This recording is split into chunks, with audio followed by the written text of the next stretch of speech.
नमस्ते गुरुजी। जय गुरुजी महाराज। जय गुरुजी साथ संगत जी। मल्टीलिंगुअल ग्लोबल सेवादार टीम की तरफ से आप सबका हार्दिक स्वागत है। संगत जी, आज हम योगानंद परमहंस द्वारा रचित हिंदी पुस्तक योगी कथा अमृत से अध्याय 28 और 29 का पाठन सुनेंगे। आज का अध्याय गुरुजी महाराज की ब्लस संगत नम्रता पॉल आंटी जी करेंगी। मैं ज़्यादा समय ना लेते हुए परिवार की तरफ से, गुरु परिवार की तरफ से नम्रता पॉल आंटी जी, आपका बहुत-बहुत स्वागत करता हूँ। प्लीज़ अपने आप को अनम्यूट करें, संगत शेयरिंग करें प्लीज़। Over to you.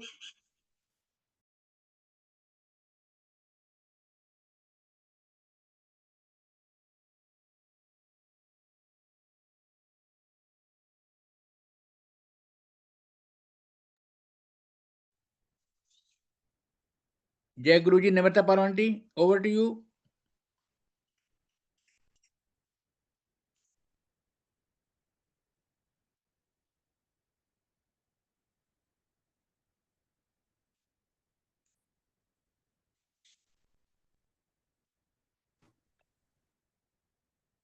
जय गुरुजी।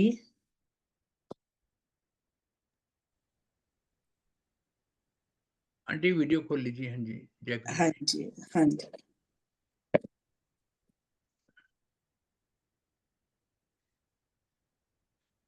जय गुरुजी महाराज। जय गुरुजी। कृपा गुरुजी, कृपा महाराज, अनंतम शुक्राना। Thank you multilingual team. जय गुरुजी। आंटी थोड़ा-सा कैमरा ठीक सेट कर लीजिए, थोड़ा-सा। हाँ अब जी, ठीक है, अब ठीक अब है। ठीक है। हाँ जी। ठीक है जी, ठीक है। जय गुरुजी महाराज। ओम नमः शिवाय। शिवजी सदा सहाय। ओम नमः शिवाय। गुरुजी सदा सहाय। शुक्राना गुरुजी महाराज का सेवा की दात देने का। शुक्राना शुक्राना शुक्राना। Thank you multilingual global team, जिन्होंने एक बार फिर ये मौका दिया। आज योगी कथामृत के पाठ 28 का अध्ययन है और 28-29 पाठ का रीडिंग सेशन जो है वो मैं ही करूंगी। अध्याय 28, काशी का पुनर्जन्म और उसका पता लगना। संगत जी, पाठ शुरू करने से पहले ये जरूर बताना चाहूंगी कि यहाँ काशी जगह का नाम नहीं है, एक बच्चे का नाम है। तो जैसे ही हमने काशी का पुनर्जन्म पढ़ा, हमें योगानंद जी की अलौकिक अद्वितीय उनके गुणों का एहसास हो गया। काशी का पुनर्जन्म और उसका पता लगना। कोई भी पानी में मत उतरना, सब लोग बाल्टी से पानी लेकर ही नहाएंगे। 8 मील की दूरी पर स्थित एक पहाड़ी पर मेरे साथ चल रहे रांची के विद्यालय के बच्चों को मैं निर्देश दे रहा था। हमारे सामने फैले हुए तालाब में उतरने की इच्छा तो हो रही थी, परंतु मेरे मन में उस तालाब के प्रति एक प्रकार की अरुचि पैदा हो गई थी। अधिकांश बच्चे तो पानी में अपनी बाल्टियां डुबाने लगे, पर कुछ लड़के ठंडे पानी के आकर्षण का विरोध नहीं कर सके। जैसे ही उन्होंने पानी में छलांग लगाई, बड़े बड़े जल सर्प उनके आसपास तैरने लगे। वो कैसा चीखना चिल्लाना और पानी का चारों ओर उड़ना, पानी से बाहर निकलने में वह कैसी हास्यप्रद तत्परता। संगत जी, गुरु जो है वो अपने शिष्यों को प्रिएम्प्ट कर देते हैं, पहले ही सावधान कर देते हैं। ये शिष्य पर निर्भर करता है कि वो किस हद तक गुरु की दी हुई शिक्षा को स्वीकार करके उसके बताए मार्ग पर स्वेच्छा से चलना चाहता है। योगानंद जी ने पहले ही कह दिया, क्योंकि अपनी अलौकिक शक्तियों के माध्यम से वे अवश्य जानते थे कि पानी में कुछ गड़बड़ है। लेकिन जिन बच्चों ने नहीं सुना, नहीं माना, जैसे ही उन्हें आने वाली कठिनाई का एहसास हुआ, चीखने चिल्लाने लगे। हमारे साथ भी यही सब होता है। गुरु को तो सब मान लेते हैं, गुरु की दी हुई शिक्षा को मानना अनिवार्य है। पहाड़ी पर पहुंच जाने के बाद हम लोगों ने वन भोज का आनंद लिया। मैं एक वृक्ष के नीचे बैठ गया और बच्चे मुझे घेर कर बैठ गए। मुझे अंतः प्रेरणा के भाव में देखकर बच्चों ने मुझ पर प्रश्नों की झड़ी लगा दी। अंतः प्रेरणा का भाव, अंतर्मुखी होने का भाव। जैसे ही वे ध्यान में बैठे, आसपास के बच्चे उनकी उस मनस्थिति को पहचान गए और तत्पश्चात उसी से संबंधित प्रश्न करने लगे। एक ने कहा, गुरुजी, मुझे कृपा करके बताइए कि क्या मैं सन्यास के मार्ग में सदा आपके साथ रहूंगा? नहीं, मैंने कहा, तुम्हें बलपूर्वक तुम्हारे घर ले जाया जाएगा और बाद में तुम्हारा विवाह कर दिया जाएगा। उसे इस बात पर विश्वास ही नहीं हो रहा था। बड़ी उग्रता के साथ उसने कहा, केवल मेरी लाश को ही घर ले जाया जा सकेगा। परंतु कुछ ही महीनों में उसके माता पिता उसे ले जाने के लिए आए और उसके अश्रुपूर्ण विरोध के बावजूद उसे ले गए। कुछ वर्ष बाद उसका विवाह भी हो गया। अनेक प्रश्नों के उत्तर दे चुकने के बाद मुझे काशी नाम के एक बच्चे ने प्रश्न पूछा। वह लगभग 12 वर्ष का अत्यंत कुशाग्र बुद्धि था और सबका प्रिय था। तीव्र बुद्धि वाला बालक था, बुद्धिमान था।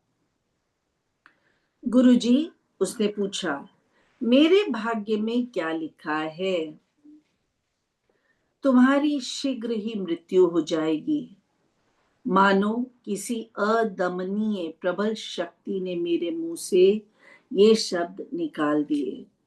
संगत जी, एक बात यहाँ पे अवश्य कहना चाहेंगे कि कोई भी गुरुत्व को प्राप्त करने के बाद कोई भी व्यक्ति जो है इस तरह की बात को शायद ही कह पाता हो। इसीलिए दो शब्दों का प्रयोग हुआ, अदमनीय और प्रबल। अदमनीय, जिसे दबाया ना जा सके, प्रबल, तीव्र। ना जाने कैसे उनके मुंह से किस अलौकिक शक्ति ने उन्हें यह बात कहने के लिए विवश कर दिया और वे उन्होंने कह भी दिया। इस रहस्य के खुल जाने से मुझे और अन्य सभी को धक्का लगा और दुख हुआ। अपने को ऐसा एक बच्चा मानकर कि जिसके मुंह से निकले हुए शब्द दूसरों को आपत्ति में डाल देते हैं, मैं मन ही मन अपनी भर्त्सना करने लगा तथा किसी और प्रश्न का उत्तर देने से मैंने इनकार कर दिया। भर्त्सना का अर्थ यहाँ पे होगा निंदा, तिरस्कार। क्योंकि एक छोटे बच्चे के साधारण से प्रश्न पर इतना बड़ा सत्य व्यक्त कर देने के बाद उन्हें खुद को ही अच्छा नहीं लगा। शायद कहीं आत्मग्लानि का भाव सताने लगा कि ऐसा क्यों कहा।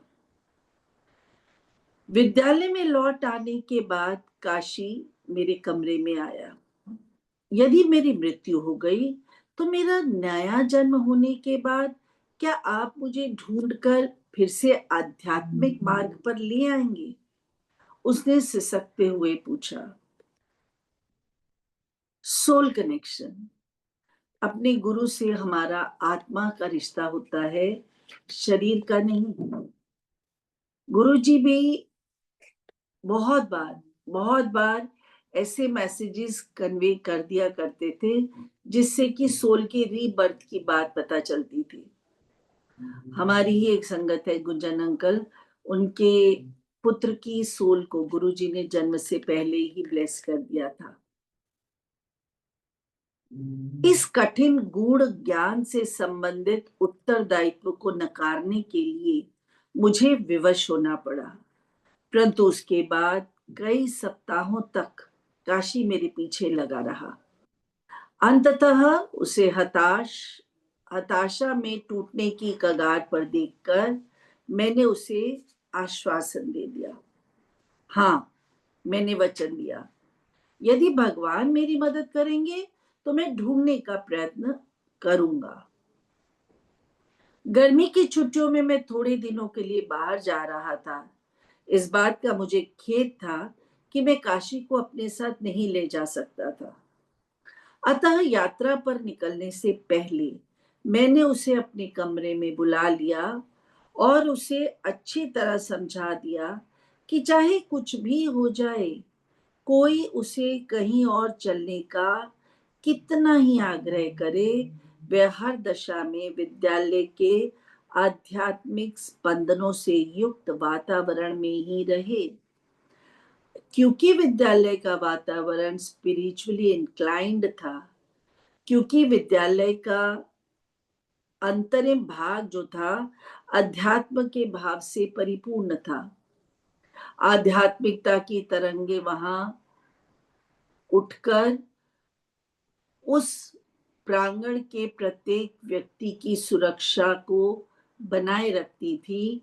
इसलिए गुरुजी ने पहले ही कह दिया कि यदि कोई कितना भी प्रयत्न करे, तुम इस प्रांगण को, विद्यालय के इस आंगन को छोड़कर कहीं बाहर नहीं जाओगे। किसी कारण से मुझे लग रहा था कि यदि वे अपने घर ना जाए तो आने वाले संकट से बच सकता है। संगत जी, गुरुजी जो हैं वो अपने आसपास के वातावरण को इस कदर एक हाईएस्ट पॉइंट पर ले जाते थे कि वहां रहने वाला, उस वातावरण में रहने वाला प्रत्येक व्यक्ति हर अनहोनी से सुरक्षित था। गुरुजी कहते थे, घर से चलने से लेके तुम्हें पुनः घर पहुंचाने तक की जिम्मेवारी मेरी है।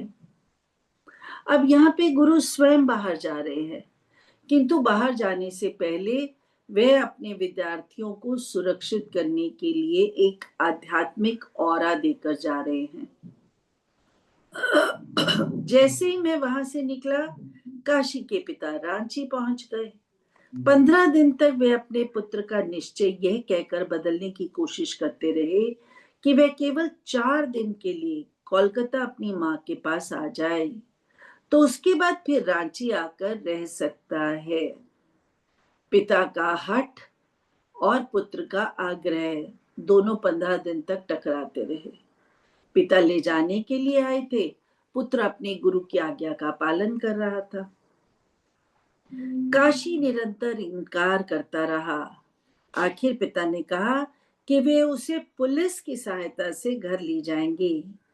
इस धमकी से काशी विचलित हो गया, क्योंकि वह नहीं चाहता था कि उसके कारण विद्यालय की कोई बदनामी हो। विद्यालय के प्रांगण में पुलिस का आना कभी भी स्वीकार्य नहीं माना जाएगा। इस बात को जानते हुए काशी घबरा गया कि कहीं ऐसा ना हो कि विद्यालय में अगर पुलिस आ जाए तो स्कूल की बदनामी हो। उसे जाने के सिवा कोई और रास्ता नजर नहीं आया। इसके कुछ ही दिन बाद मैं लौट कर रांची आया।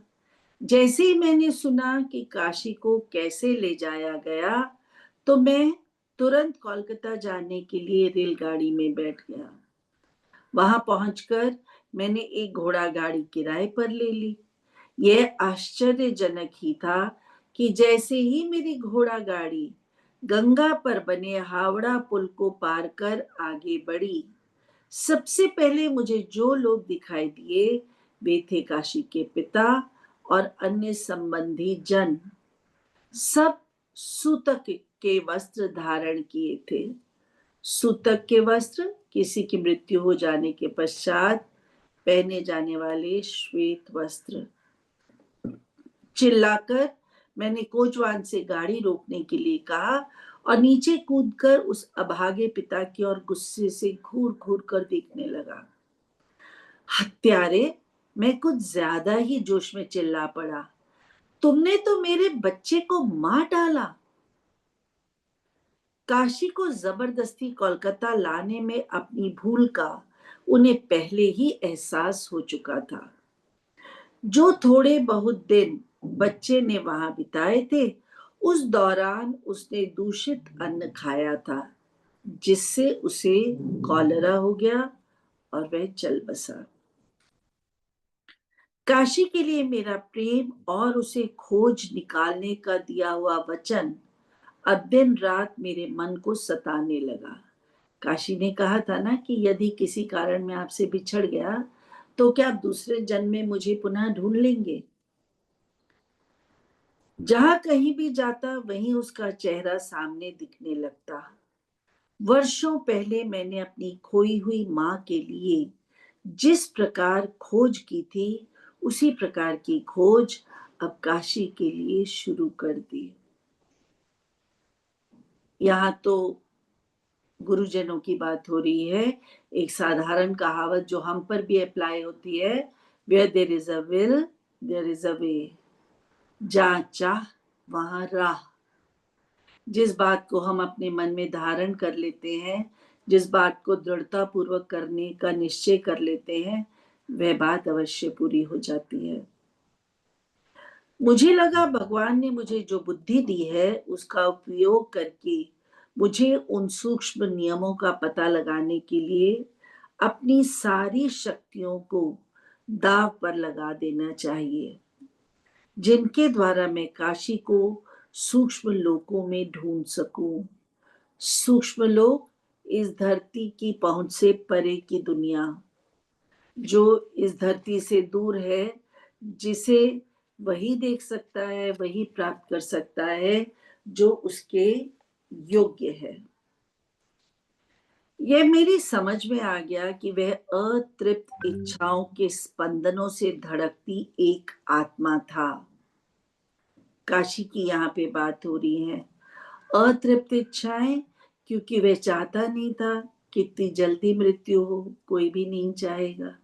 अभी उसे गुरु के करीब बैठ के बहुत कुछ सीखना था, बहुत कुछ धारण करना था, जीवन को अपने गुरु के आदेशों पर चलाते हुए आगे बढ़ाना था। तो इन्हीं सब विचारों के बीच अगर अकाल मृत्यु हुई तो काशी की आत्मा किस तरह गुरु को पुनः पाने के लिए परेशान होगी, इस बात का एहसास उन्हें था। सूक्ष्म लोकों में करोड़ों प्रकाशमान आत्माओं के बीच कहीं तैरता प्रकाश का एक गोला। काशी की तरह और भी बहुत आत्माएं हैं जिन्हें शायद अभी अगला शरीर नहीं मिला, इसलिए वो एक प्रकाश पुंज के रूप में गौलोक में तैरती रहती हैं, फ्लोट करती रहती हैं, और काशी भी उन्हीं में से एक था। इतनी आत्माओं के स्पंदन युक्त प्रकाश गोलों में मैं उसके साथ कैसे संपर्क करता, ये बहुत बड़ा प्रश्न। कि ऐसी कौन सी ताकत, ऐसी कौन सी पावर, ऐसी कौन सी आध्यात्मिक शक्ति का प्रयोग करे कि उन हजारों करोड़ों आत्माओं में से वो उस आत्मा को ढूंढ ले जो काशी की है। एक गूढ़ यौगिक पद्धति का उपयोग कर मैंने भ्रू मध्य में स्थित अपने आध्यात्मिक नेत्र के माइक्रोफोन के द्वारा काशी की आत्मा को अपना प्रेम प्रेषित किया। भ्रू मध्य में स्थित दोनों आईब्रोज के बीच में आध्यात्मिक नेत्र वो नेत्र जो इस दुनियावी दुनिया के परे भी देख सकने में समर्थ हैं। Microphone, telepathy. हमारे गुरुजी भी टेलीपैथी के माध्यम से जन्म जन्मांतर देख लिया करते थे। व्यक्ति विशेष के पिछले कई जन्मों को बड़ी सरलता से एक स्कैन मात्र करने से पढ़ लिया करते थे, जान लिया करते थे।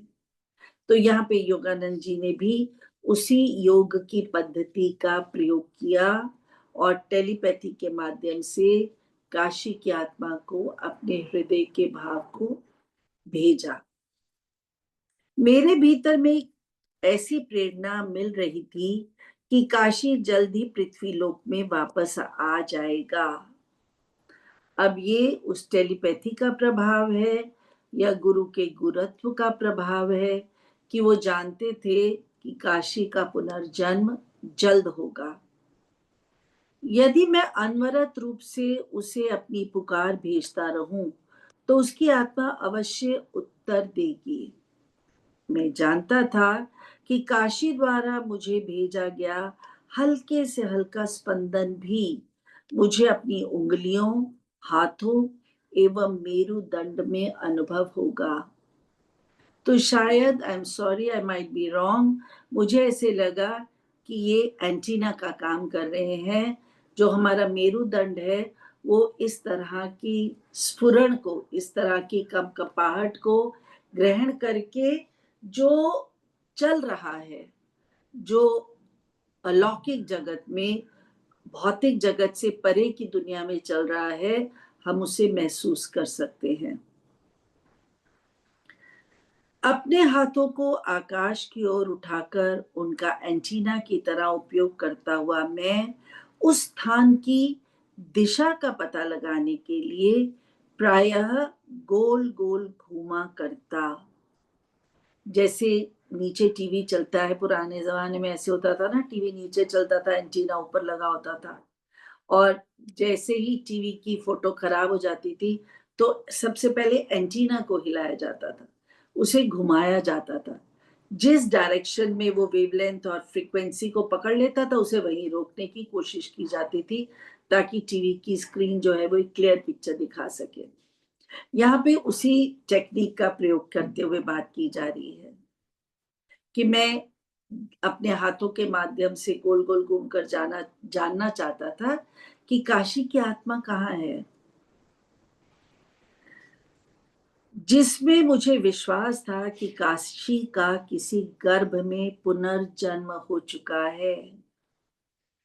ये योगानंद जी की अलौकिक शक्ति, उनकी पारलौकिक अद्वितीय भावनाएं, उनकी असंभव को संभव कर देने वाली ताकत, जिससे उन्हें इस दुनिया में, इस धरती पर रहते हुए एहसास हो गया कि काशी दूसरे गर्भ को प्राप्त करके पुनः जन्म लेने वाला है। मैं एकाग्रता के द्वारा सुर मिलाते हुए अपने हृदय के रेडियो में उसके प्रत्युत्तर को प्राप्त करने की आशा कर रहा था। पूरी एकाग्रता के साथ, पूरी कंसंट्रेशन के साथ मैं उस ध्वनि सिग्नल को या उस वायु के सिग्नल को पकड़ने की कोशिश कर रहा था, जिससे मुझे ये पता चल जाए कि काशी का जन्म कहाँ हुआ है। काशी की मृत्यु के बाद लगभग 6 महीनों तक अपने उत्साह में कोई कमी आने दिए बिना मैं इस यौगिक प्रविधि का स्थिर चित्त से अभ्यास करता रहा। संगत जी, यहाँ ये शब्द बहुत जरूरी है, स्थिर चित्त। जब हम ध्यान की प्रक्रिया को अपनाते हैं तो मन की एकाग्रता और स्थिर चित्तता होना अत्यंत अनिवार्य है। जब तक हमारे मन के विचार स्थगित नहीं होंगे, जब तक मन रूपी घोड़ों की लगाम बुद्धि के हाथ में नहीं होगी, तब तक ध्यान लगाना जो है वो असंभव। स्थिर चित्त होकर एकाग्र मन से जब हम बैठते हैं तभी ध्यान की अवस्था को प्राप्त होते हैं। कोलकाता के भीड़ भरे बहु बाजार क्षेत्र में एक दिन मैं अपने कुछ मित्रों के साथ पैदल जा रहा था, तो सदा की भांति मैंने अपने हाथ ऊपर उठा लिए। जैसे ही एहसास हुआ वैसे ही अपना एंटीना खड़ा किया। उस दिन पहली बार मुझे लगा कि कुछ प्रत्युत्तर मिल रहा है। मेरे जिज्ञासा का उत्तर शायद मिलने वाला है। अपनी उंगलियों और हथेलियों से नीचे उतरते विद्युत संवेदनों को अनुभव कर मैं पुलकित हो उठा, प्रसन्न हो गया कि शायद मुझे प्रत्युत्तर, मेरे प्रश्न का उत्तर जो है मिलने वाला है। ये तरंगे मेरी चेतना की गहराइयों में उतरकर एक अत्यंत प्रबल विचार में परिणत होने लगी। विचार क्या था? मैं काशी हूँ, मैं काशी हूँ, मेरे पास आइए। जिस चीज के लिए 6 महीने प्रतीक्षा कर रहे थे, निरंतर प्रयत्नशील थे, अपनी यौगिक प्रक्रियाओं का प्रयोग करते हुए, अपने आध्यात्मिक गुणों का प्रयोग करते हुए जिस लक्ष्य तक पहुंचना चाहते थे, शायद आज वह लक्ष्य मिल गया। जब मैंने अपने हृदय के रेडियो पर मन को एकाग्र किया, तो यह विचार मुझे करीब करीब सुनाई देने लगा। टेलीपैथी जो थी वो क्लियर होने लगी। काशी की विशिष्ट किंचित फटी हुई सी आवाज की फुसफुसाहट में यह बुलावा बार बार मुझे सुनाई दे रहा था। मैंने तुरंत अपने साथ चल रहे एक मित्र प्रकाश दास का हाथ पकड़ लिया और आनंद से उसकी ओर देखकर मुस्कुराने लगा। लगता है मैंने काशी को ढूंढ लिया है। मैं गोल गोल घूमने लगा। मेरे मित्र और वहां से गुजरते लोगों के हाव भाव से स्पष्ट था कि उनका अच्छा मनोरंजन हो रहा था। अन्य मित्रों को, आसपास के लोगों को ऐसा लगने लगा मानो मैं अपने होशो हवास खोकर इस तरह गोल गोल घूम रहा हूं। विद्युत तरंगे मेरी उंगलियों में तभी झनझनाती थी जब मैं पास के एक रास्ते की ओर मुड़ता था, जिसका नाम भी संयोगवश सर्पेंटाइन लेन था। पास ही एक गली थी, सर्पेंटाइन लेन। उसकी तरफ जब मेरे हाथ घूमते, विद्युत तरंगे मेरे पूरे शरीर को मेरे हाथों के माध्यम से झनझनाने लगती। जब मैं दूसरी दिशाओं में मुड़ता, तब वह सूक्ष्म तरंगे लुप्त हो जाती थी। मतलब उस तरफ जो था वो सिग्नल नहीं आ रहा था। आह! मैं चिल्ला पड़ा। काशी की आत्मा अवश्य इसी गली में रहने वाली किसी माता के गर्भ में है। अब उन्होंने डी कोड कर लिया इन विद्युत तरंगों को प्राप्त करने के बाद। डी कोड क्या किया कि ये जो सर्पेंटाइन लेन है, इसी में ही कोई ऐसा घर है जिसमें कोई माता गर्भवती है और उसके गर्भ में काशी की आत्मा निवास कर रही है। मेरे मित्र और मैं सर्पेंटाइन लेन की ओर बढ़ने लगे। अब मेरे ऊपर उठे हाथों में विद्युत तरंगे और प्रबल तथा स्पष्ट रूप से अनुभव होने लगी, मानो किसी चुंबक के द्वारा मैं रास्ते के दाहिनी ओर खींच लिया गया। जैसे मैग्नेट अट्रैक्ट कर लेता ना लोहे को, ऐसे ही योगानंद जी को ऐसे लगा कि मानो मैं उस तरफ चलता चला जा रहा हूं। एक घर के दरवाजे के सामने पहुंचते ही मेरे आश्चर्य का ठिकाना ना रहा जब मैंने देखा मेरा सारा शरीर जड़वत हो गया है, स्टैंड स्टिल। उसके बाद मेरे शरीर में कोई हरकत नहीं हो रही थी। मुझे किसी प्रकार के विद्युत तरंगों का अपने शरीर से गुजरने का एहसास नहीं हो रहा था। कोई भी टेलीपैथी नहीं हो रही थी जिससे मैं व्यग्र होकर इधर उधर कुछ और तलाशूं। मानव शरीर स्थिर हो गया। हर्षोन्माद से मैं अपनी सांस को भी रोके रखकर मैंने दरवाजा खटखटाया। हर्षोन्माद, हर्ष जमा उन्माद। हर्ष का अर्थ होता है बहुत अधिक खुशी और उन्माद जो है वो परमानंद की अवस्था है। भावातिरेक से हम हर्षोन्माद के भाव से भर जाते हैं। मुझे लग रहा था मेरी लंबी असाधारण खोज सफल हो गई। दरवाजा एक नौकरानी ने खोला। उससे पता चला कि गृहस्वामी भी घर में ही है। वे दूसरे तल्ले से सीढ़ियों से उतरकर नीचे आए और मुस्कुराते हुए प्रश्नार्थक मुद्रा से मेरी ओर देखने लगे। एक अनजान व्यक्ति को दरवाजे पर देखकर घर के मालिक को एक क्षण के लिए ऐसा अवश्य लगा कि ये कौन आ गया। मेरी समझ में नहीं आ रहा था कि अपना प्रश्न करूं तो कैसे करूं, जो उचित भी था और अनुचित भी था। मतलब किसी से ये थोड़ी पूछ सकते हो आपकी पत्नी गर्भवती है, उसके गर्भ में जो शिशु है मैं उसे जानता हूं। कृपया यह बताइए महाशय कि क्या आप और आपकी धर्मपत्नी पिछले 6 महीनों से बच्चे की प्रत्याशा में हैं? 6 महीनों से ढूंढ रहे थे ना। उन्हें लगा 6 महीने पहले मैंने काशी की जिस सोल को खोया था वो सोल मुझे इस गर्भ में प्राप्त होने वाली है। तो डायरेक्ट ना पूछ के ये पूछा कि क्या 6 महीने से आपको ऐसे लग रहा है कि आपके घर बालक का जन्म होने वाला है? हाँ, मैं तो है। यह देखते हुए कि मैं परंपरागत गेरुआ वस्त्र धारण किया एक स्वामी हूँ, उन्होंने विनम्रता पूर्वक कहा, दया करके इतना बता दीजिए कि आपको मेरी इन बातों का ज्ञान कैसे, कि आपको कैसे पता चला मेरी पत्नी गर्भवती है?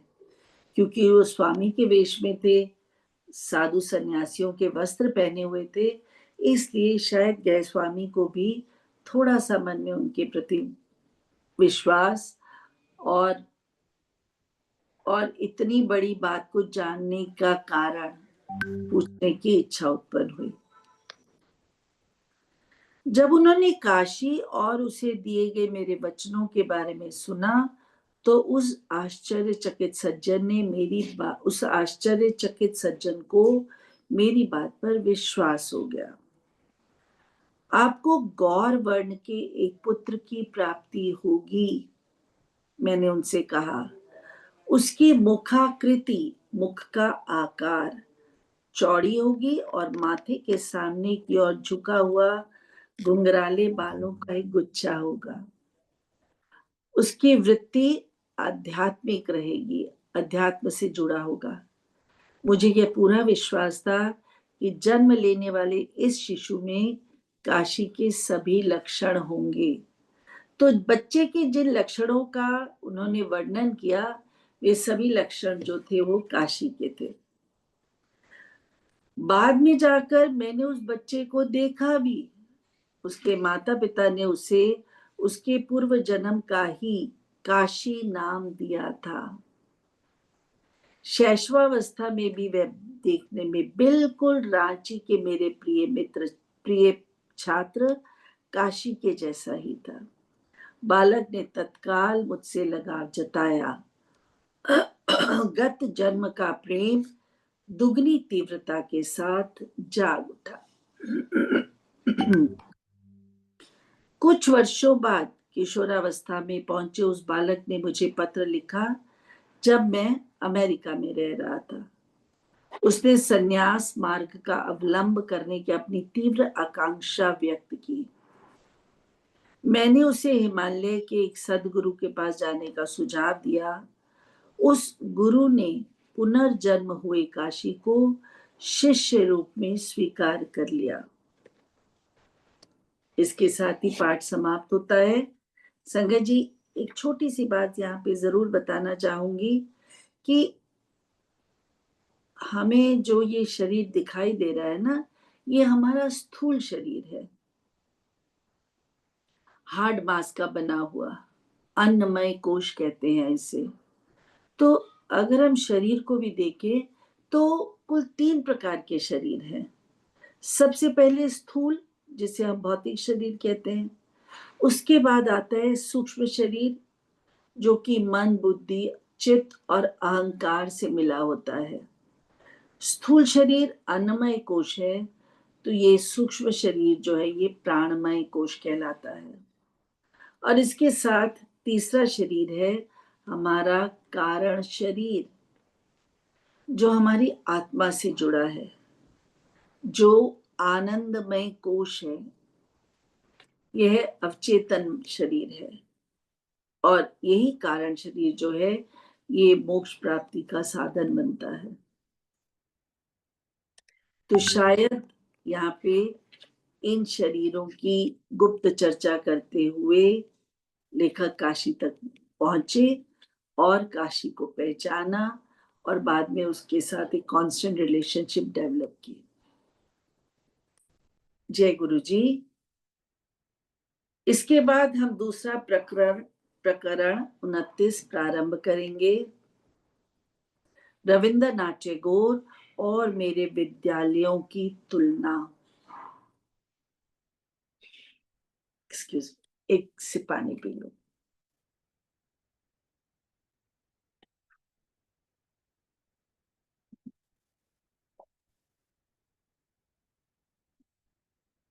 रविंद्रनाथ टैगोर के विशद चरित्र से, उनके विशाल व्यक्तित्व से कौन ऐसा व्यक्ति है जो अवगत नहीं है। रविंद्रनाथ टैगोर एक साधारण व्यक्तित्व के मालिक नहीं थे। जहां प्रभु ने उन्हें शायद स्वयं अपने हाथों से तराश कर अनुभव जन्म दिया था, वहीं दूसरी ओर उनका मन, उनकी वाणी और उनकी आत्मा की सर्वोच्चता का आभास उस हर व्यक्ति को था जो उनके ऑरा में आ जाता था। सुमित्रानंदन पंत ने ना 2 पंक्तियां बताई, 2 पंक्तियां उनकी बोलना चाहूंगी। सुमित्रानंदन पंत ने लिखा था, वियोगी होगा पहला कवि, आह से निकला होगा गान। शायद जयशंकर प्रसाद है, भूल रही हूं। वियोगी होगा पहला कवि, आह से निकला होगा गान, निकलकर आंखों से चुपचाप बही होगी कविता अनजान। शायद पहली काव्य पंक्तियों का उद्गम इसी प्रकार हुआ होगा। यह मुझे टैगोर के विषय में पढ़ते हुए या जब भी मैंने टैगोर को पढ़ा, मुझे ये बिल्कुल एप्ट लाइनें लगती हैं। Anyhow, let's start the chapter. Rabindranath Tagore ने हम लोगों को आत्माभिव्यक्ति के एक स्वाभाविक रूप में पक्षियों की भांति सहज ढंग से गीत गाना सिखाया। आत्माभिव्यक्ति के एक स्वाभाविक रूप में मन के भावों को प्रकट करने के लिए, इसीलिए मुझे इन पंक्तियों की को रेलेवेंस लग रही थी कि जैसे कविता जो होती है ना, वो मन के भावों का प्रकटीकरण होता है। अगर हमारे पास थोड़ा सा भी शब्दकोश है तो हम अपने मन के भावों को काव्य रूप देने में कभी भी कोताही नहीं करते हैं, उससे अपने आप को कभी भी वंचित नहीं रखते हैं। तो शायद टैगोर के गीत जो हैं वो उन्हीं उन्मुक्त पक्षियों की भांति थे जो खुले आकाश में स्वच्छंद उड़ा करते हैं। एक दिन प्रातः काल जब मैंने रांची के अपने विद्यालय के 14 वर्षीय छात्र भोलानाथ के सुरीले गायन की प्रशंसा की तो उसने यह बात बताई। बीच बीच में वह गाता ही रहता था, चाहे उसे कोई गाने के लिए कहे या ना कहे, वह सुरीली तानों की झड़ी लगा देता था। मेरे विद्यालय में आने से पहले वह रविंद्रनाथ टैगोर के बोलपुर स्थित सुप्रसिद्ध शांति निकेतन विद्यालय का छात्र रहा था।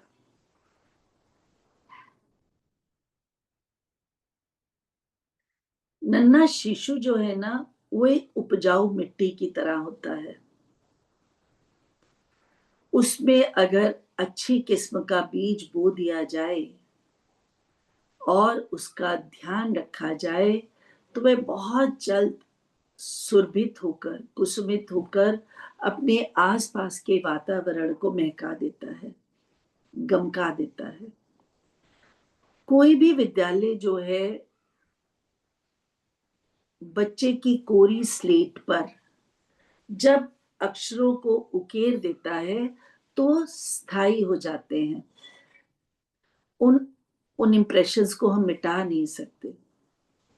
शांति निकेतन एक ऐसा ही विद्यालय था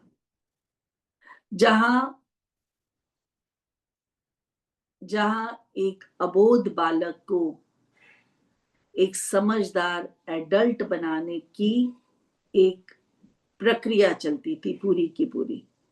it was a continuous process. मैंने उससे कहा, रविंद्रनाथ के गीत बचपन से मेरे होंठों पर रहे हैं। सारे बंगालियों को, यहाँ तक कि अनपढ़ किसानों को भी उनकी मनोहारी कविताओं में आनंद आता है। भोला ने और मैंने साथ साथ टैगोर के कई ध्रुव पद गाए। उन्होंने हजारों भारतीय गीतों को संगीत में ढाला है, जिनमें से कुछ तो उनकी अपनी रचनाएं हैं और कुछ प्राचीन गीत। हमारा गायन समाप्त होने के बाद मैंने कहा, साहित्य के लिए रविंद्रनाथ को नोबेल पुरस्कार मिलने के शीघ्र बाद ही मैं उनसे मिला था। ही गॉट नोबेल पुरस्कार फॉर लिटरेचर। मुझे उनसे मिलने की इच्छा इसलिए हो रही थी कि अपने साहित्य के आलोचकों से निपटने में स्पष्टवादिता का उनका साहस मुझे बहुत अच्छा लगता था। कहते हैं ना, निंदक नियरे राखिए आंगन कुटी बिछाए। अपने निंदक को हमेशा अपने आस पास रखना चाहिए। बिना साबुन और बिना पानी के ही वो हमारे मन की मैल को धोता रहता है। यहाँ पे उसी तरह का भाव है, आलोचकों से निपटने में स्पष्टवादिता। रविंद्रनाथ टैगोर स्वयं भी स्पष्टवादी थे। जो भी बात होती थी उसे कह दिया करते थे, छिपाते नहीं थे, गोलमोल करके उसे शब्दों के जाल में घुमा नहीं देते थे। तो यहाँ पे वही बात है कि किस तरह जो व्यक्ति उनकी आलोचना करते थे, रविंद्रनाथ उसे बिल्कुल स्पष्ट रूप से काट देते थे, उसे क्लियर कर देते थे। ये कहकर मैं हंसा। भोला का कौतूहल जाग उठा। उसने पूरी कहानी सुनने की उत्सुकता प्रकट की। मैंने बताना शुरू किया।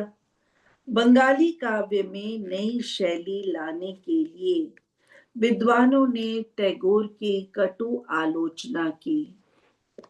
उन्होंने पंडितों को अत्यंत प्रिय लगने वाले निर्धारित नियमों को ठुकराकर लोक भाषा की पदावली को शास्त्रीय पदावली के साथ मिला दिया। बंदी बधाई परंपराओं से जुड़े रहते हैं हम लोग, सदियों से चले आ रहे रीति रिवाजों से बंधे रहते हैं। कभी उनमें लॉजिक समझ में आता है और कभी नहीं भी आता। लेकिन असली लीडर कौन होता है? जो बंदी बंधाई परिपाटी से अलग होकर जीना जानता है। अब तक जो गीत संगीत की बात होती थी ना, वो शास्त्रीय संगीत की परिभाषा पर खरी उतरती थी। लेकिन रविंद्रनाथ टैगोर पहले ऐसे कवि थे जिन्होंने लोक भाषा का प्रयोग किया, बोलने चलने वाली भाषा का प्रयोग किया, और जो म्यूजिक था, जो संगीत था, वो शास्त्रीय ही रखा। उनके गीतों में मन को छू लेने वाले शब्दों में गहन दार्शनिक सत्य होता था, फिलोसॉफिकल होते थे उनके गीत। प्रचलित साहित्यिक ढंग की उन्होंने कोई परवाह नहीं की। एक छोटी सी बात बताऊं संगत जी, जब मैंने एज अ टीचर हिंदी पढ़ाने के लिए एक पब्लिक स्कूल को ज्वाइन किया, तो मुझे ऐसे लगा कि बच्चे जो है ना, वो गूढ़ हिंदी समझना नहीं चाहते, सुनना नहीं चाहते। कहाँ पे कमी रह गई उनकी छोटी क्लासेस में, या उनको सिखाने पढ़ाने में, या हिंदी की के प्रति आकर्षण उत्पन्न करने में, कि वो बहुत ज्यादा स्ट्रेट अवे हिंदी नहीं सुनना चाहते थे। अब मैंने क्या करना शुरू किया कि मैं पढ़ाती तो हिंदी थी, और हिंदी में ही एग्जाम होना है ये जानती थी।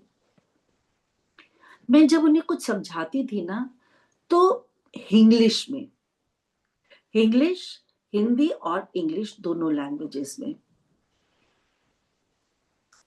उनकी अपनी भाषा के शब्दों को उठाकर उन्हीं का प्रयोग करके, उन्हीं के माध्यम से मैं उन्हें स्पेशली कविताएं समझाया करती थी। जो डिफिकल्ट वर्सेस होते थे वो बताया करती थी। अब बाकी हिंदी टीचर्स को एक्सेप्टेबल नहीं था कि पॉल मैडम तो इंग्लिश में हिंदी पढ़ा रही हैं, लेकिन ये बात भूल गए कि जिन इंग्लिश शब्दों का मैं प्रयोग करती थी ना, उनके हिंदी पर्याय मैं बोर्ड पे लिख देती थी कि ये इंग्लिश शब्द है, इसके लिए ये हिंदी शब्द जो है, ये 2-3 पर्याय जो है वो आ सकते हैं। उससे क्या हुआ, बच्चों की सब्जेक्ट के लिए लाइकिंग बढ़ी, क्लास में सुनने लगे, समझ आने लगा। जब कोई बात सर से ऊपर गुजर जाए तो उसे कौन समझे, कौन मेहनत करे, कौन बैठे। और बड़ी कक्षा के बच्चे तो वैसे ही सुनने पढ़ने में थोड़े से निकम्मे होते हैं। तो ऐसे कर कर के मैंने उन्हें हिंदी में उनकी रुचि जागृत की। यहाँ तक कि बोर्ड क्लास में मेरे एक छात्र के उस जमाने में 88 नंबर आए। मैं भी बड़ी हैरान थी कि नाम था विशाल, कि विशाल तो इतना हिंदी में अच्छा नहीं है, तो उसके इतने नंबर कैसे आ गए। अब मैंने देखा कि विशाल की कॉपी में जो हिंदी में बोलती थी उसे अंग्रेजी में लिखा हुआ था, because his English was very good. He used to write down everything in English, और घर जाके मम्मी की सहायता से उसे फिर लिखता था हिंदी में। कहने का अभिप्राय क्या है कि मेहनत तो चाहिए ही चाहिए, लेकिन जब हम जन साधारण की भाषा में बात करते हैं तो ये बात जो है यूजुअली, इनवेरेबली एक्सेप्टेबल बन जाती है। शायद टैगोर ने कुछ ऐसा ही तरीका अपनाया होगा कि लोकगीतों को उन्होंने शास्त्रीय संगीत में ढालकर, शास्त्रीय पदावली में ढालकर लिखा। एक प्रतिष्ठित समालोचक ने अत्यंत द्वेष के साथ अपनी गुटरगू को छापकर 1 रुपए में बेचने वाला कपोत कवि कहकर रविंद्रनाथ का उल्लेख किया कि छापने की खातिर वो इस तरह की भाषा का प्रयोग करते हैं।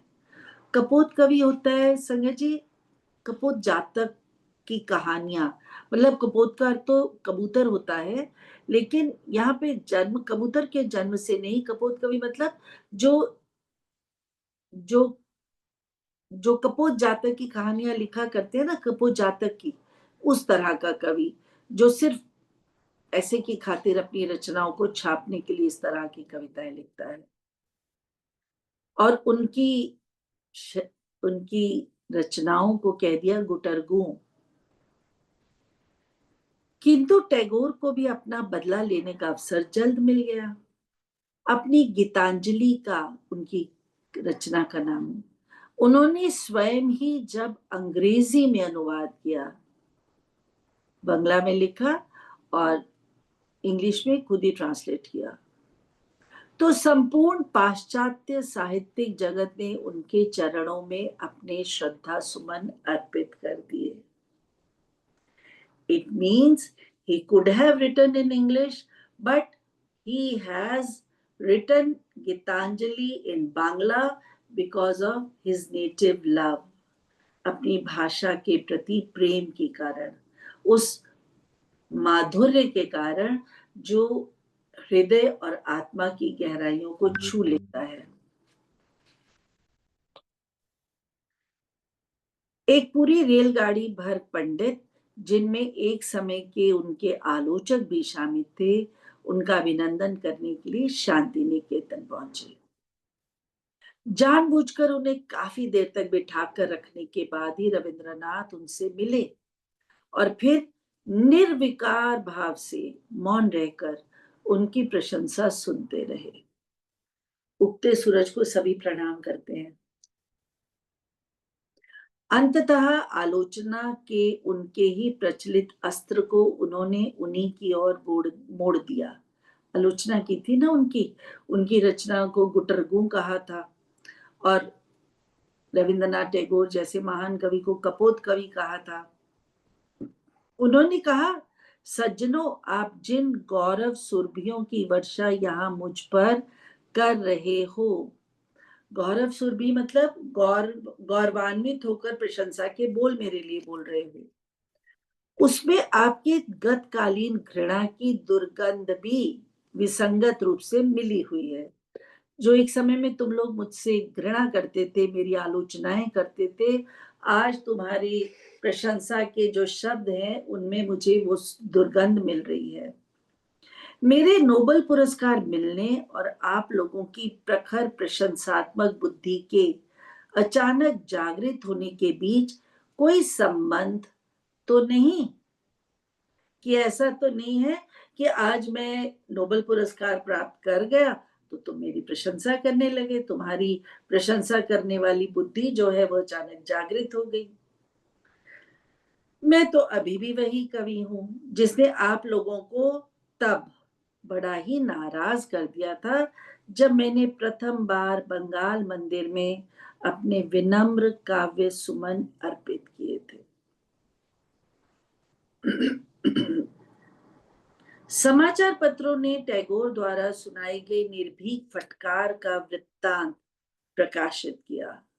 चापलूसी से सम्मोहित न हुए उस पुरुष के स्पष्टवादी शब्द मुझे बहुत पसंद आए। कभी भी चापलूसों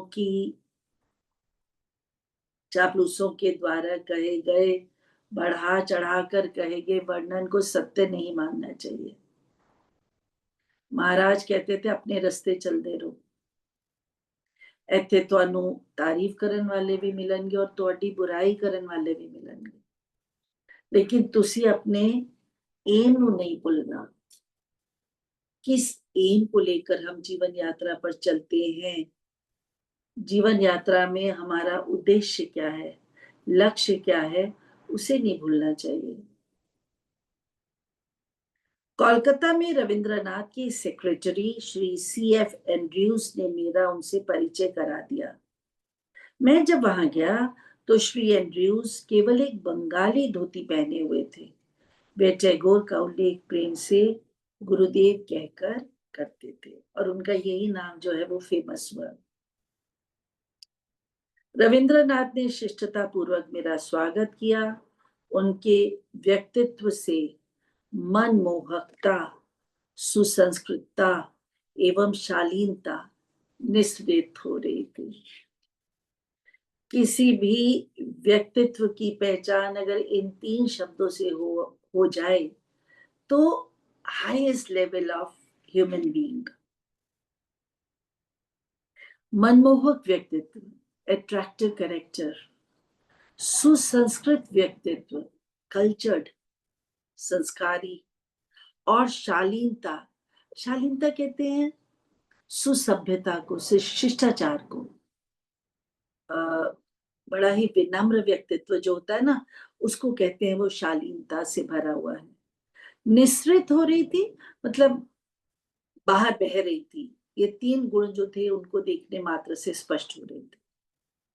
उनकी साहित्यिक पृष्ठभूमि के बारे में मेरे प्रश्न का उत्तर देते हुए उन्होंने बताया कि वे मुख्यतः हमारे धार्मिक ग्रंथों तथा 14वीं शताब्दी के एक लोकप्रिय कवि विद्यापति से प्रभावित रहे हैं। इन स्मृतियों से आह्लादित प्रसन्न मैं एक पुराने बंगाली गीत की टैगोर द्वारा की गई पुनः प्रस्तुति, कौन सा गीत? आमारे घरे आपनार करे गृह दीपखानी ज्वालो, मेरी कुटिया में अपने कर कमल से प्रेम का अपना दीपक जला दो को गाने लगा। भोला और मैं आनंद में यह गीत गाते हुए विद्यालय के प्रांगण में टहलते रहे। मन जब अति प्रसन्न और आत्मसंतुष्ट होता है तो हम इस प्रकार का व्यवहार करते हैं। रांची में विद्यालय की स्थापना करने के लगभग 2 वर्ष बाद शांति निकेतन में आने के लिए मुझे रविंद्रनाथ का निमंत्रण मिला ताकि हम दोनों अपने शैक्षणिक आदर्शों पर चर्चा कर सकें। मैं खुशी से वहां गया। जब मैं उनसे मिलने पहुंचा तब वे अपने अध्ययन कक्ष में बैठे हुए थे।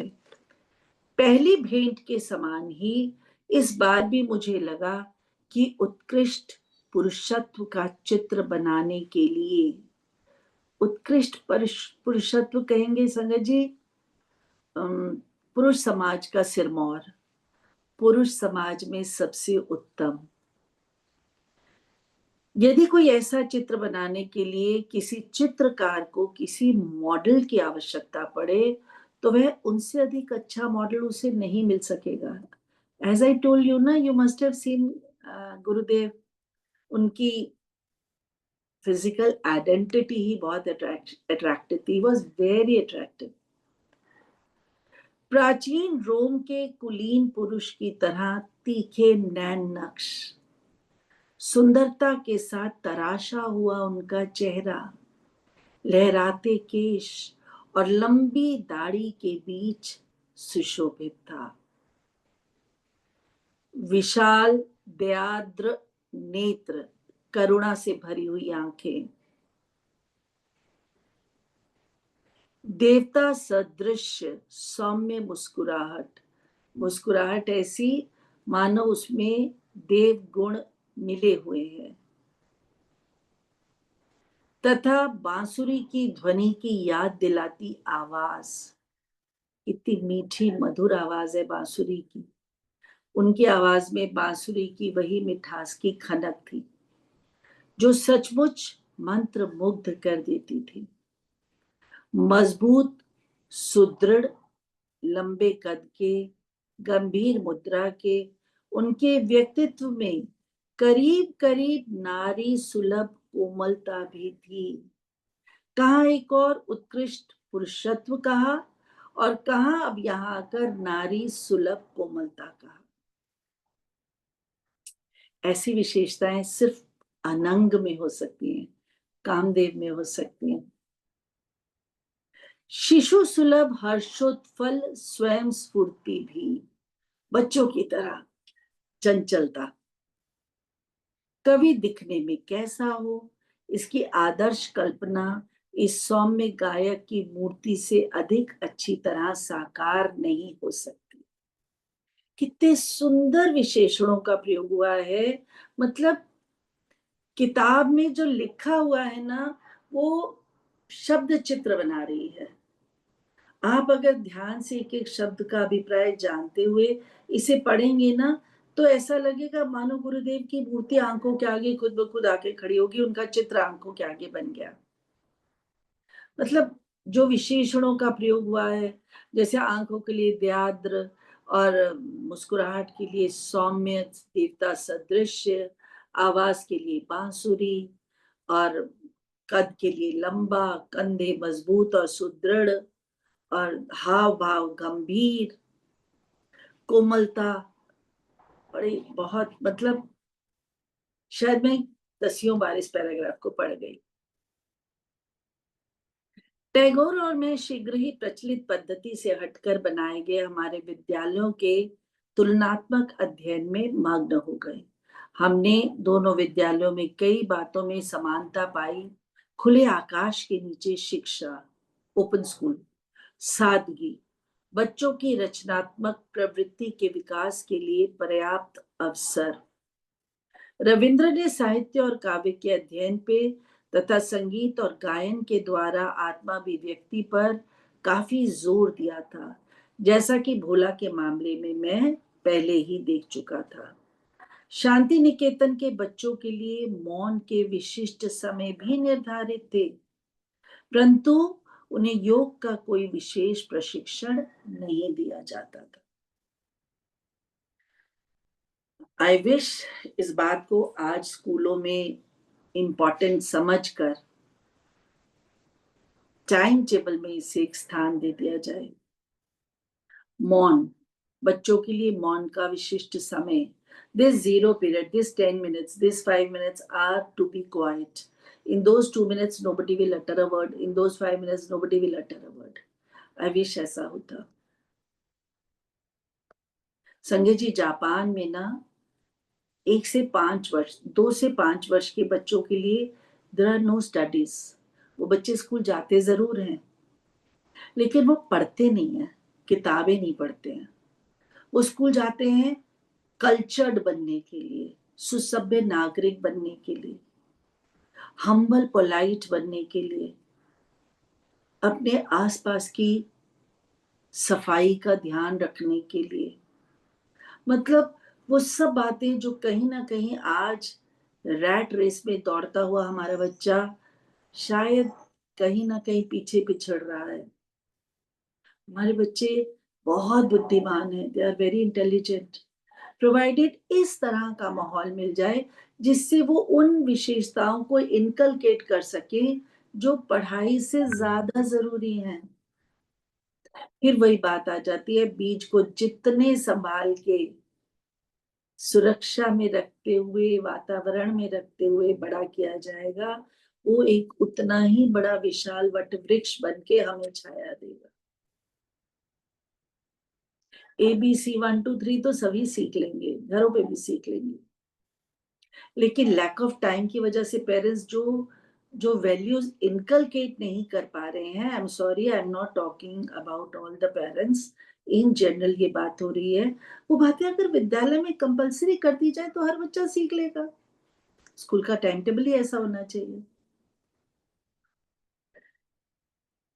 कविवर ने रांची में सभी छात्रों को सिखाए जाने वाले शक्ति संचार के योगदा व्यायामों और एकाग्रता की यौगिक प्रवृत्तियों के मेरे विवरण को अत्यंत ध्यान से सुना। अब जहां रविंद्रनाथ टैगोर गीत संगीत को महत्व देते थे, वहीं हमारे योगानंद जी योग विद्या को इम्पोर्टेंस दे रहे थे, जहां उस चीज की कमी थी। तो इसलिए इस तरह की योगदा की जो व्यायाम कराए जाते हैं या यौगिक प्रवृत्तियों द्वारा एकाग्र होना सिखाया जाता है, इसको जब इन्होंने बताया तो गुरुदेव ने बहुत ध्यान से सुना। टैगोर ने मुझे अपनी आरंभ के शैक्षणिक संघर्ष के बारे में बताया।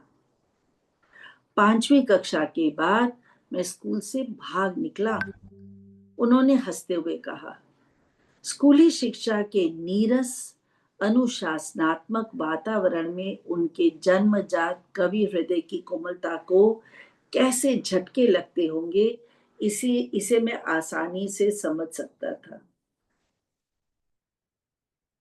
जो अलौकिक गुणों को लेकर उत्पन्न होते हैं ना, उन्हें जन साधारण की तरह भेड़ बनकर चलना समूह में पसंद नहीं आता।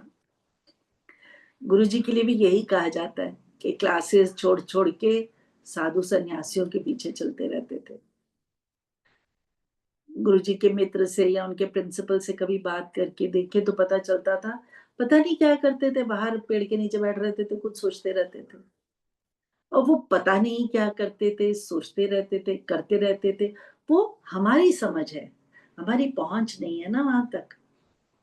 वो तो अपना कनेक्शन परमात्मा के साथ लगा के बैठते थे। हम ये बात नहीं जानते थे, उस समय भी नहीं पहचानते थे, इसलिए समझ से परे था। डबल एम ऐसे थोड़ी हो गई उनकी। इसलिए मैंने छायादार वृक्षों और आकाश के सौंदर्य के तले शांति निकेतन की स्थापना की। सुंदर बगीचे में अध्ययन करते बच्चों के एक छोटे से गुट की ओर भावपूर्ण ढंग से इशारा करते हुए उन्होंने कहा, बच्चा फूलों और गाते पक्षियों के बीच अपने स्वाभाविक वातावरण में रहता है। वहां वे अपनी व्यक्तिगत प्रतिभा की गुप्त निधि को अधिक सरलता से व्यक्त कर सकता है। सच्ची शिक्षा को बाह्य साधनों द्वारा भरा या ठूसा नहीं जा सकता, बल्कि सच्ची शिक्षा तो वह है जो भीतर में निहित अनंत ज्ञान भंडार को ऊपर ला सके। हम सब इस ज्ञान भंडार को लेकर उत्पन्न होते हैं। ये माहौल पर निर्भर करता है कि हमारी उस विशेषता को किस हद तक उभारा जा सके। मैंने उनके साथ सहमति प्रकट की और कहा, साधारण विद्यालयों में बच्चों को आंकड़ों और ऐतिहासिक कालक्रम के अनन्य आहार पर रखकर उनकी आदर्शवादी वीर पूजात्मक नैसर्गिक प्रवृत्तियों को भूखे मार दिया जाता है। हर बच्चे में आदर्शवादी प्रवृत्तियां, आइडियलिज्म का भाव होता है। हर बच्चे में नैसर्गिक प्रवृत्तियां, स्वाभाविक प्रवृत्तियां होती हैं जो किसी की वीरता को, किसी के गुणों को, किसी के कल्चर को, किसी के गीत संगीत को, किसी की काव्य रचना को समझने में सक्षम है। लेकिन हम करते क्या है? 2/2 4, 2 + 2 4, यही सिखाते रहते हैं। 2 2 4। ऐतिहासिक कालक्रम, हमारे पूर्वजों ने ये किया था, 1500 में ये हुआ था, 1800 में ये हुआ था, बताना चाहिए। जरूरी है। History is a must, only then you will be proud of your culture, but not at the cost of all that which child has to come out with, जो उसकी विशिष्टता है। कविवर अपने पिता देवेंद्र नाथ के बारे में, जिन्होंने शांति निकेतन शुरू करने की उन्हें प्रेरणा दी थी, अत्यंत प्रेम के साथ बोलने लगे। उन्होंने कहा, पिताजी ने यह उपजाऊ जमीन मुझे दे दी जहां उन्होंने पहले ही एक अतिथिशाला और एक मंदिर का निर्माण कर लिया था। मैंने 1901 में यहाँ केवल 10 बच्चों के साथ अपना शैक्षणिक प्रयोग आरंभ किया। हटके था ना ऐसा स्कूल, शांति निकेतन जैसा स्कूल साधारण स्कूल की तरह तो था नहीं। नोबेल पुरस्कार के साथ जो 8,000 पाउंड मिले, वे सब विद्यालय पर ही खर्च हो गए। डॉक्टर किरण बेदी को जब मैग्सेसे अवार्ड में प्राइज मिला था ना, जो प्राइज मनी मिली थी, उससे उन्होंने अपनी एनजीओ शुरू की थी और आज उसकी जड़ें जो हैं वो देश विदेश तक फैली हुई हैं। She has donated all that money to her NGO. तो यहाँ पे भी यही कह रहे हैं कि नोबेल पुरस्कार में जो 8,000 पाउंड मिले थे ना, उससे विद्यालय की दृढ़ता पूर्वक नींव रखी गई। दूर दूर तक महर्षि के नाम से विख्यात देवेंद्र नाथ टैगोर, उनके पिता, अत्यंत अद्भुत व्यक्ति थे, जैसा कि उनकी ऑटोबायोग्राफी से पता चलता है। अपनी युवावस्था के 2 वर्ष उन्होंने हिमालय में ध्यान धारणा में व्यतीत किए थे। गुरुजी भी हिमालय पे बहुत समय तक रहे और जाते रहते थे। उनके पिताजी द्वारकानाथ टैगोर भी पूरे बंगाल में जनहितार्थ, दान धर्म के लिए विख्यात थे। इस गौरवशाली वंश वृक्ष से अनेक प्रतिभाशाली व्यक्तियों का पूरा परिवार ही पैदा हुआ है। केवल रविंद्रनाथ ही नहीं, उनके सभी सगे संबंधियों ने रचनात्मक अभिव्यक्ति में विशिष्टता दिखाई है। उनके भतीजे गगेंद्रनाथ और अवनिंद्र भारत के शीर्षस्थ चित्रकारों में थे।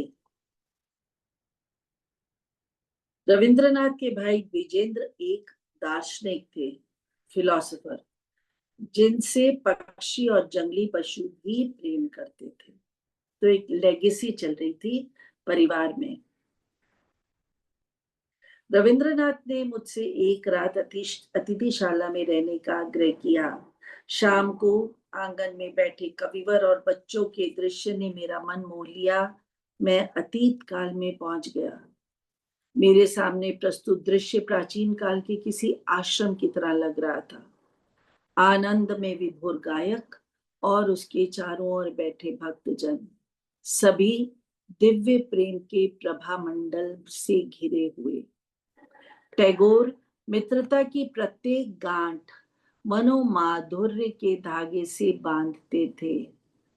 किसी से मैत्री करते थे तो मन से, मन के प्रेम से उसका संबंध जोड़ देते थे।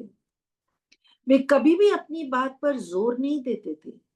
एक दुर अनिवार्य आकर्षण शक्ति से खींचकर हृदय जीत लेते थे। दुर अनिवार्य आकर्षण शक्ति होती है जिसे टालना, जिसे दूर करना कठिन हो।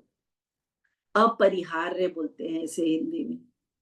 ऐसी आकर्षण शक्ति थी कि उसकी आकर्षण से बचा नहीं जा सकता। वो अपने संसर्ग में बैठे व्यक्ति का दिल जीत लेते थे। ईश्वर के उद्यान में खिला हुआ काव्य का यह दुर्लभ पुष्प दूसरों को एक नैसर्गिक सुगंध से आकर्षित कर लेता था। अपनी मधुर आवाज में रविंद्रनाथ ने अपनी कुछ अति उत्कृष्ट नवरचित कविताएं पढ़कर सुनाई। अपने विद्यार्थियों को आनंद देने के लिए रचे गए उनके अधिकांश गीतों एवं नाटकों की रचना उन्होंने शांति निकेतन में ही की।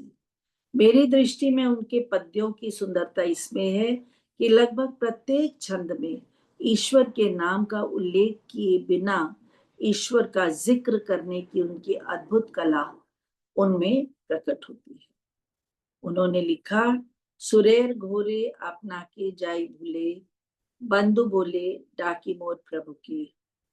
गाने के आनंद में मैं अपने आप को इतना भूल जाता हूँ कि आपको भी मिलकर कहने लगता हूँ, जो मेरे प्रभु हैं। प्रभु के प्रति सख्य भक्ति है ये, सखा की भक्ति। भगवान को भी मित्र समझने लगते हैं। दूसरे दिन दोपहर के भोजन के पश्चात मैंने अनिच्छा पूर्वक ही कविवर से विदा ली। जाने का मन नहीं था, फिर भी मुझे इस बात का आनंद है कि उनका छोटा सा विद्यालय अब एक अंतरराष्ट्रीय विश्वविद्यालय, विश्व भारती बन गया है, जहां अनेक देशों के छात्रों को आदर्श वातावरण प्राप्त होता है। इसके बाद टैगोर की कुछ लाइनें लिखी हुई हैं। जहां चित्त भय मुक्त और सिर ऊंचा हो, जहां चित्त भय मुक्त और सिर ऊंचा हो, जहां ज्ञान मुक्त हो, जहां विश्व संकीर्ण आपसी दीवारों से छोटे छोटे टुकड़ों में न बटा हो, जहां शब्द सत्य की गहराइयों से आते हों, जहां अथक कर्म धारा अपने हाथ पूर्णता की ओर फैलाती हो, जहां विचारों का निर्मल स्रोत तुच्छ आचारों की रुक्ष मरुभूमि की बालू में खो ना गया हो। रुक्ष मरुभूमि कहते हैं सूखे हुए रेत। जहां मन को आप निरंतर विस्तारित होते विचार एवं कर्म में ले जाते हो, उस मुक्ति के स्वर्ग में हे परमपिता मेरे देश को जागृत करो। रविंद्रनाथ टैगोर। गीतांजलि में कवि ने उन्होंने ये लाइनें लिखी हैं। Beautiful, beautiful.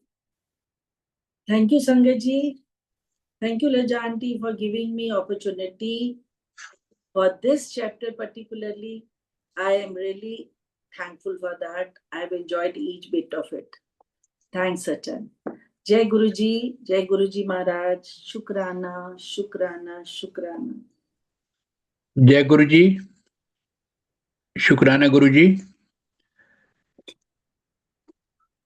बहुत ही गुरु मेरे मुझे आज समझ में आया कि गुरु जी महाराज आपको जो बोलते थे ना मास्टर नहीं, वो सही मायने में बोलते थे कि वाकई में आपने ना आज भी आपकी जो व्यक्तित्व है वो किसी भी प्रिंसिपल से कम नहीं है और आपने इतने अच्छे भाव से, इतने अच्छे एक एक वर्ड समझा के अच्छी तरह समझाया बहुत, सच्ची।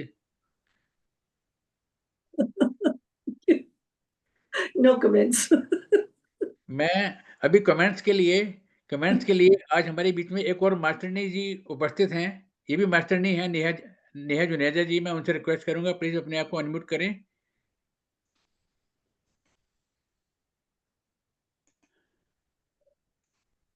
जय गुरु जी, संगत जी, जय गुरु जी। नम्रता आंटी, मेरा परम सौभाग्य है कि मैं आज आपके पढ़े हुए को थैंक्स गिविंग कर रही हूँ। तो आप भी टीचर रही हैं और मैं भी, और आपका भी बार बार रविन्द्रनाथ टैगोर जी के लिए प्रेम झलक रहा था, जो कि मेरे को भी एक बार एज ए रिसर्चर मैंने यूनेस्को के लिए रविन्द्रनाथ टैगोर का प्रोजेक्ट किया था। तो मैंने उनके बारे में और जाना, ऑल तो वो मुझे पहले से ही बहुत ही पसंद थे। और आपने बहुत अच्छी व्याख्या करी है, जैसे कि तीनों शरीरों के बारे में बताया कि कैसे हमारे तीन शरीर होते हैं। गुरु भागवत में भी इसका बहुत अच्छा वर्णन किया गया है। और जो आपने कवि के बारे में बताया कि वियोगी होगा पहला कवि, वो जी सुमित्रा नंदन पंत जी, आप ठीक कह रहे थे, उन्होंने ही लिखी है, उन्हीं की कविता है। और आपने इनके जो रविन्द्रनाथ टैगोर के आंतरिक और बाहरी दोनों सौंदर्य का वर्णन बहुत अच्छा किया। जैसे आपने बोला कि उनके अंदर नारी सुलभ भी बहुत सारे गुण थे, तभी उन्होंने नारी के विषयों पे बहुत ही मार्मिक लेखन है उनका, बहुत अच्छे उपन्यास लिखे हैं उन्होंने। और उनकी फैमिली में जो लेगेसी चली आ रही थी, उनकी बहनों ने बहुत अच्छा काम किया है। और मेरे ख्याल शायद वो लोगों की नजर में शायद इसीलिए नहीं आया होगा, क्योंकि उस जमाने में इतना नहीं उजागर किया जाता था स्त्रियों के काम को। और इनके बारे में और एक कहना चाहूंगी, बच्चों के ऊपर जैसे आपने बताया कि अभी की जनरेशन में बहुत चीजें हम देख रहे हैं, गुरु जी भी इसी ओर इंगित करके गए थे हम लोगों को। तो रविन्द्रनाथ टैगोर के पापा ब्रह्म समाज के उत्थान के लिए लगे रहते थे, वो घर पे भी नहीं रहते थे, वो टूर करते रहते थे जहाज से, पहले तो जहाज से ही किया जाता था। और ये अपने माता पिता की 14वीं संतान थे, तो ये तो बहुत छोटे थे, तो इनके पास तो बहुत सारे एक्सक्यूज थे। और ये जो आपने बताया कि वो जब आश्रम के अंदर बैठे हुए थे परमहंस जी उनके साथ लाइट वे में, तब उन्होंने देखा कि वो अपने बारे में कुछ नहीं कहते थे, अपनी बात नहीं थोपते थे, जैसे कि मैं नहीं करते थे। तो स्वाभाविक मित्रता जागृत होती है कि आप दूसरे की भी बात को वैल्यू दे रहे हैं। और बच्चों से भी आपका प्यार बार बार छलकता है आंटी। जिस ढंग से हम सब्जेक्ट को पढ़ाते हैं, वो सब्जेक्ट के लिए भी रुचि शो करता है। और मैं संगत जी से भी यही कहना चाहूंगी, मैंने बहुत लोग यही कहते हैं कि नहीं हम नहीं पढ़ पा रहे, ऑटोबायोग्राफी ऑफ योगी कठिन लगती है। तो इसीलिए तो ये ग्लोबल प्लेटफॉर्म बनाया गया ना, और इतनी संगतों को जोड़ के हासन अंकल ने कैसे ये माला पिरोई है। और हम लोगों का परम सौभाग्य है कि हम इस उम्र में ये सब सीख पा रहे हैं, जो हमने अपने पढ़ाई लिखाई के दौरान नहीं सीखा या जॉब के दौरान नहीं सीखा। तो ये चीज अब जो हम आंतरिक अपने को सजा रहे हैं, तो गुरुजी कहते थे ना, उन्हीं की ये वाला जो शब्द आता है, उन्हीं की कृपा से सजे हम हैं, कि सज के आओ। तो बाहर से तो सजना ही है, अंदर से भी सजना है। तो अब जो है अपने को अंदर से सजाना है, तो गुरु का नूर अपने आप ही व्यक्तित्व में झलकेगा। और व्यवहार की नम्रता, उच्चता, व्यक्तित्व के गुण हम जो पहले की संगतें हैं, ओल्ड संगत, उनमें हम बखूबी देख रहे हैं। अगर हम उनसे ही शिक्षा ग्रहण करें तो हम उनसे ही बहुत कुछ सीख सकते हैं। अब मैं, आपने तो बहुत ही अच्छा समझाया है आंटी, उसके आगे कुछ कहने की जरूरत नहीं है। लेकिन कुछ पॉइंट्स मैंने लिखे हुए थे, बस वो थोड़े से मैं बताना चाहूंगी यहाँ पे। जैसे कि जब वो लोग पहाड़ी पर पहुंचते हैं और वन भोजन का आनंद लेते हैं बच्चों के साथ। परमहंस जी लाइट मूड में होते हैं। तो ऐसे ही जब हम सत्संग सुनते हैं कि गुरुजी जब एम्पायर स्टेट में कैबिनेट के ऊपर बैठे होते थे, तो लोग कितनी लिबर्टी ले लेते थे ना कि जल्दी से जाएं, अभी तो वो पैंट शर्ट में होंगे। तो इसीलिए गुरुजी ने ये पढ़ने बोला है ना कि तुम मुझे जान पाओगे कि गुरु क्या है, किस रूप में क्या करता है, कब कब कहाँ तक हमें लेके जाता है। और जैसे आपने उनका बताया, नरेंद्र ढांड अंकल के बेटे का, कि उसकी सोल को उन्होंने पहले ही ब्लेस कर दिया था। ऐसे ही जो वरुण अंकल है, उनके पिताजी की मृत्यु के बाद उनको जहां उनका जन्म हुआ था वहां बर्थडे पे भेजा उस बच्चे के। तो ये कैसे कैसे हम सत्संग सुन रहे हैं और फिर धीरे धीरे अपने साथ अनुभव करते हैं कि हाँ, हमारे साथ भी ये चीजें हो रही हैं। तो जो हमारे सूक्ष्म शरीर है उससे हम अनुभव कर पाएंगे। ये चीजें इस पुस्तक के द्वारा ही हमें ज्ञान होगा इसका। ये मुझे मेरे पिताजी ने दी थी ये बुक, और उस टाइम मैंने लाइटली पढ़ी थी, जैसे एक बुक पढ़ लेते हैं बस हो गया, अब कैबिनेट में कबर्ड में रखी हुई है, बुक शेल्फ की शोभा बढ़ा रही है। लेकिन जब गुरु जी से जुड़े तब फिर मैंने फिर से ढूंढी कि नहीं, ये तो मेरे पास थी। और कई सारी बुक्स जो गुरुजी ने पढ़ने बोली थी और मेरे पापा ने मुझे पहले ही दी हुई थी। तो अब मुझे अफसोस भी होता है और खुशी भी होती है कि पापा नहीं मिल पाए गुरुजी से, हालांकि उन्हें बहुत खोज थी गुरु की। लेकिन चलिए, मेरा सौभाग्य कि मुझे ऐसे कृतार्थ कर रहे हैं गुरुजी कि पिछले मंडे मैंने रीडिंग करी और इस मंडे मुझे थैंक्स गिविंग का सौभाग्य प्राप्त हुआ। तो बहुत बहुत अच्छा लग रहा है। और यहाँ पे जैसे अपनी मृत्यु का उसको समाचार मिला काशी को, तो वो कैसे अंदर से बिल्कुल हिल गया ना, क्योंकि उसकी आत्मा तो आध्यात्मिकता की प्यासी थी। तो इसमें एक अभी लेटेस्ट बहुत गाना चल रहा है सतिंदर सरताज का, जिन्होंने बहुत ही सूफी गाने भी गाए हैं और बड़े मंदिर में भी उनका प्रोग्राम हो चुका है। तो गुरुजी हमें इसीलिए सब सुनने बोलते थे ताकि हमें कहीं ना कहीं से कुछ ना कुछ समझ आ जाता था। तो उसमें एक स्टोरी आ रही है मर्दाना जी की। जब मर्दाना जी जो थे वो गुरु नानक देव जी से बड़े थे, तो मर्दाना जी की मतलब अंतिम समय आ गया था, तो वो सेवा नहीं कर पाते थे। तो वो रबाब बजाना बंद कर दिया था उन्होंने। तो पानी लेके आ रहे थे, तो गुरु नानक देव जी को एहसास हो गया था कि इसका अंतिम समय आ गया है। तो वो उनके पीछे गए और उनको अपनी गोद में उनको रखा और उनकी अंतिम इच्छा पूछी। तो मर्दाना जी बोले कि रब्बा पहचान लेना, कि मतलब मैं तेरे को वहां भी मिलूं तो तू बस मुझे पहचान लेना। तो एक आत्मा आध्यात्मिकता की कितनी प्यासी होती है, यही चीज गुरुजी ने बहुत संतों को बताई कि मेरे स्वरूप से प्यार मत करो, मैं किसी और रूप में आ गया फिर मैंने किस तरह पहचानोगे। तो जब ऐसी बातें होती हैं तब हमें लगता है कि हम जब ये पुस्तक मिली है तो इसको चिंतन मनन द्वारा क्यों ना अच्छे से जान लें, इसका अनुभव कर लें कि सूक्ष्म शरीर क्या होता है, क्रिया योग क्या होता है, और जो जो चीजें गुरुजी ने कही हैं कम से कम हम उनका पालन करते रहें। और लास्ट में जब इसमें ये था कि शांति निकेतन का उसी की तरह उन्होंने भी अपना विद्यालय बनाया कि जो हम अनुभव से बच्चे जो सीखते हैं, जैसे आपने बताया कि जापान में, तो जापान की जो कल्चर है वो सबसे हाई कल्चर माना जाता है।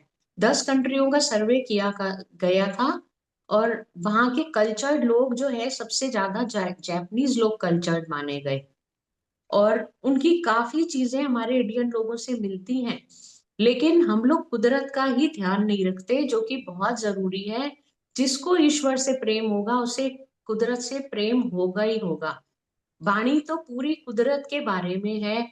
और गुरबाणी आरती जो है, जो अब गुरुजी बहुत कह रहे हैं ओल्ड संगत को, और कई सत्संग में गुरबाणी आरती भी चलाई जा रही है, वो गुरु नानक देव जी ने खुद लिखी। कितनी सुंदर आरती लिखी है उन्होंने कुदरत के बारे में कि गगन में थाल रवचंद दीपक ज्योति, कि पूरी ये जो धरती है यही थाल है और सूरज और चांद इसकी आरती उतारते हैं। और रहरास साहब में भी लाइन आती है, बलिहारी कुदरत वस्या तेरा अंत न जाए लखिया, कि हम कुदरत के बलिहारी क्यों नहीं जाए जिसमें तू खुद बसा हुआ है, हर चीज में वो बसा हुआ है। और गुरुजी को भी पता था, तभी उन्होंने कहा था कि फूलों को खराब नहीं करो, इतने इतने फूल नहीं लाओ, खाने की बचत करो, ये टाइम आने वाला है। वो हमें आगाह करके गए, डिसिप्लिन रहना सिखा के गए, जो रविन्द्रनाथ टैगोर और परमहंस जी अपने विद्यालयों में बच्चों को सिखा रहे थे। डिसिप्लिन रहना, पेशेंस रखना। एक एक जब खेती होती है, खेती का मतलब ही पेशेंस है और भक्ति का मतलब भी पेशेंस है। तो कैसे वो धीरे धीरे बढ़ता है और उत्साह होता है। तो जब जीवन में उत्सव और उत्साह खत्म हो जाता है तो जीवन ही खत्म हो जाता है। इसीलिए गुरुजी ने हमें भी रसिक और बैरागी बनने बोला। ये सत्संग जो है ये कितना उत्साह है, यही उत्सव है हमारे लिए कि आज बैसाखी है तो सत्संग कर लो, आज बर्थडे है तो सत्संग कर लो। तो कैसे हर चीज से हम सीख रहे हैं और कैसे मतलब एक तरीके से कहते हैं ना, चंद चढ़ जाता है कि आज तो सत्संग में जाना है। तो सुबह से मन खुश रहता है। तो मन को कैसे अपनी आत्मा को उज्जवल रखना है, अपने अंतर के दीपक को जलाना है, ये पुस्तक हमें बहुत सिखा रही है, बहुत सिखा रही है। और इसका अनुवाद, इसका पठन पाठन पहले कहाँ ये हिंदी में उपलब्ध थी। तो देश विदेशों में देखिए कितना अच्छा इसका वर्णन किया गया है और गुरु जी भी हमारे देश विदेश में सबसे ज्यादा छाए हुए हैं। बाहर जो सत्संग हो रहे हैं, इस मामले में भी मैं कहूंगी कि मेरा सौभाग्य यह है कि मैंने वहां जाके सत्संग से जुड़ी, कि मैं जान पाई, शांति से सुन पाई, गुरु जी को समझ पाई कि उन्होंने ये मौन के लिए क्यों कहा था। तो बहुत बहुत शुक्राना आपका आंटी, बहुत अच्छे से एक्सप्लेन किया, हिंदी भी बहुत अच्छे से समझाई और उसको इंग्लिश में और आसान वर्ड्स में भी संगत के लिए बहुत अ, अच्छा समझाया आपने। और सभी संगत के लिए यही प्रार्थना है कि सभी की आध्यात्मिक उन्नति हो और सभी इस मार्ग पे चले और अपने गुरु को जान पाए, गुरु से डायरेक्ट कनेक्शन बना पाए और कॉन्शियसनेस में आ पाए। और वासन अंकल का भी बहुत बहुत शुक्राना मुझे ये मौका देने के लिए। अनंतम अनंतम शुक्राना गुरु महाराज इन घड़ियों के लिए। शुक्राना, भूल चूक माफ करना संगत जी, मल्टीलिंगुअल ग्लोबल सेवादार टीम की तरफ से शुक्राना। जय गुरु जी। जय गुरु जी महाराज, धन धन गुरु जी महाराज। महाराज की संगतें ऐसे ही आध्यात्मिक रास्ते की तरफ अग्रसर हों, हम सबकी यही प्रार्थना है। और मल्टीलिंगुअल ग्लोबल सेवादार टीम की तरफ से नेहा जुनेजा जी, आपका बहुत बहुत धन्यवाद आपके सुंदर शब्दों के लिए। नम्रता पॉल जी, आपका बहुत बहुत धन्यवाद इतना सुंदर उदाहरण देने के लिए, इतने अच्छे प्रसंग बताने के लिए। और संगत जी का बहुत बहुत धन्यवाद पेशेंटली सुनने के लिए। अक्सर जो बुक रीडिंग्स होती हैं उसमें संगत बहुत कम आती है, तो जो भी संगत इस समय सुन रही है, जो बाद में सुनेंगी, वो बहुत भाग्यशाली होगी। तो अभी हम सब गुरु जी महाराज से आज्ञा लेंगे। जय गुरु जी, शुक्राना जय गुरु गुरु। जी।